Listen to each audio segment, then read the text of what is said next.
Ako ay pinagagalangan ang aking presentasyon bilang isang call center agent sa BPO. Ang aking masasabi, hindi ko malimorya ang lahat, ngunit gusto ko ipahayag ang nasa damdamin ko bilang isang Pilipino.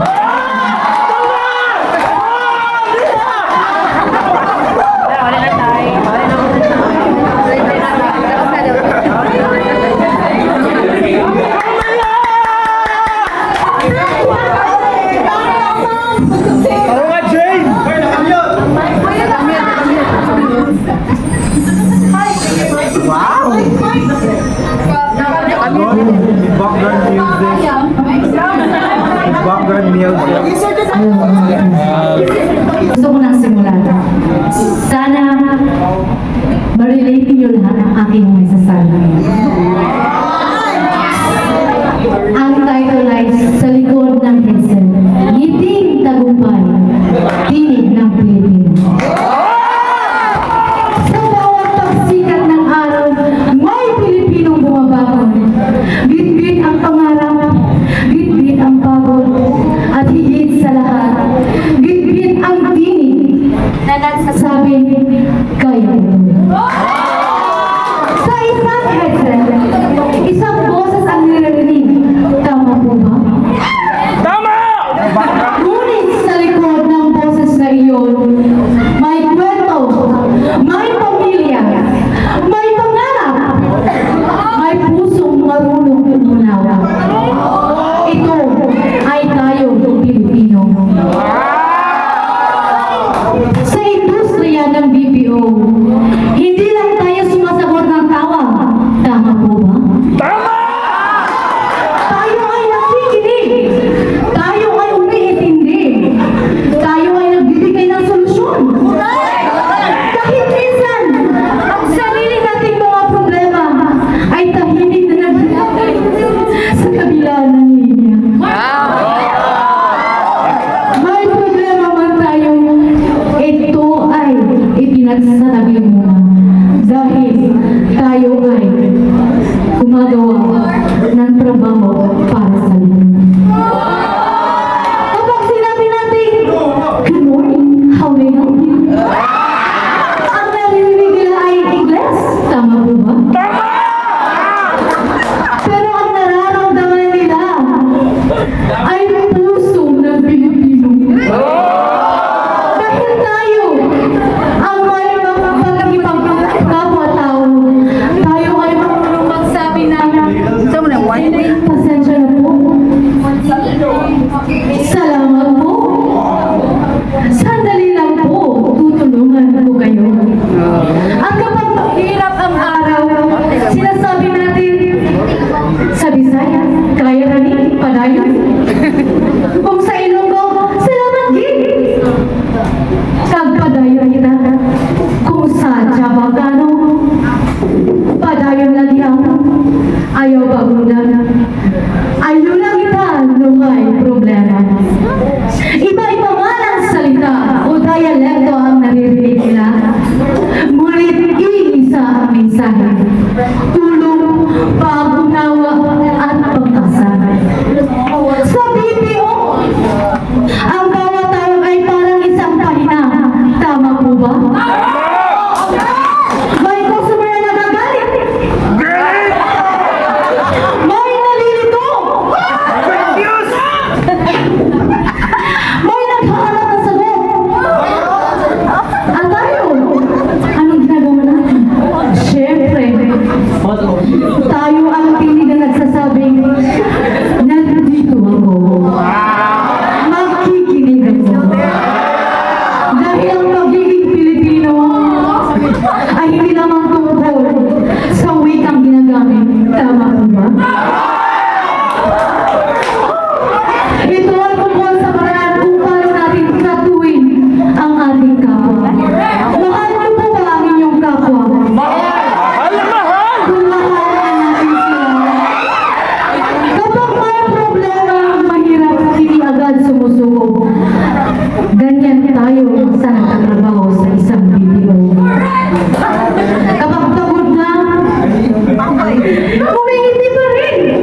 ay kwento sa isang panahon na puno ng pagsubok.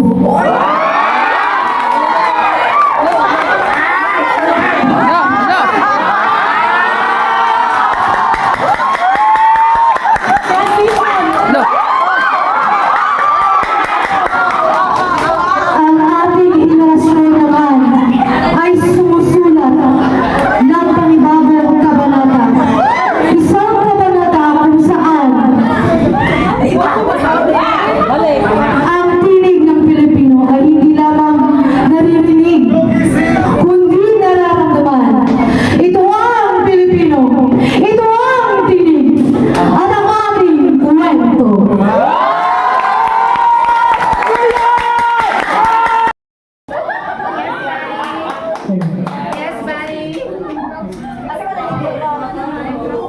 Isang napakagandang umaga sa inyo mga bisita.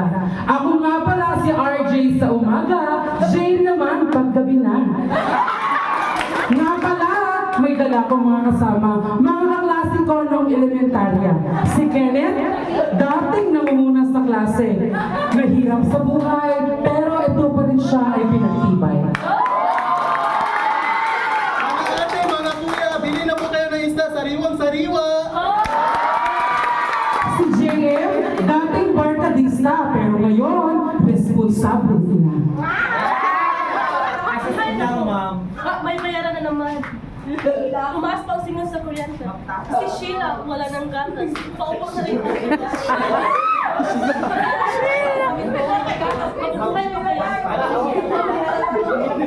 At si AC, dati namin binubuli, pero tinipat siya yung naswerte.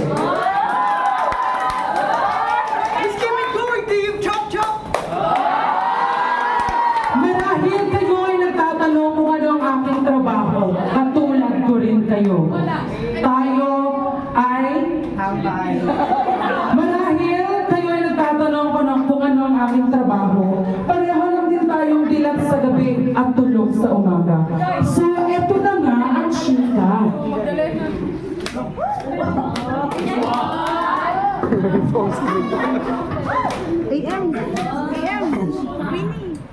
Malambing naman ang palakpak ang pagana. Hayaan niyong hatiin ko sa tatlong. Hayaan niyong hatiin ko sa tatlong bahagi ang talastasang ito na may titulong Ako at Kayo.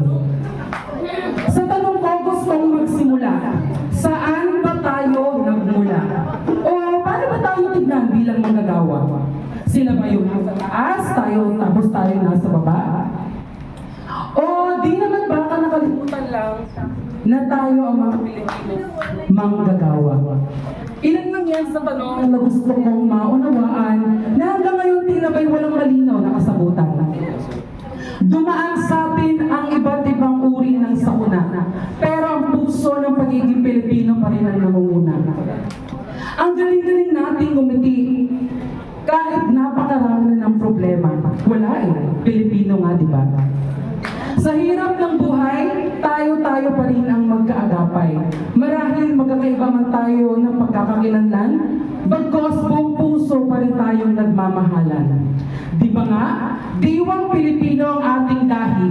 Marapat lang na ipagbunyi natin to sa ibang lahi. Itong kayumanggiin nating kulay, ito ang naging tulay sa mas maulad nating pamumuhay. Tahimik! Para tayo mga batang walang imik, na kahit anong panggigipit, tayo pa rin ay nakakapit. Sila ang patunay. Sila ang patunay na kahit gaano kapait ang buhay, sila ay araw-araw kumabawas para lang mabuhay. Dugo at pawis ang inaalay upang maiuwi lang sa pamilya nilang sila ay sinubok na ng pagsubok, nalampasan ang bawat puyat at pagod. Minsan na rin nabasa ng ulan, pero hindi sumuko kailanman. Sa bigat at hirap tayo pa rin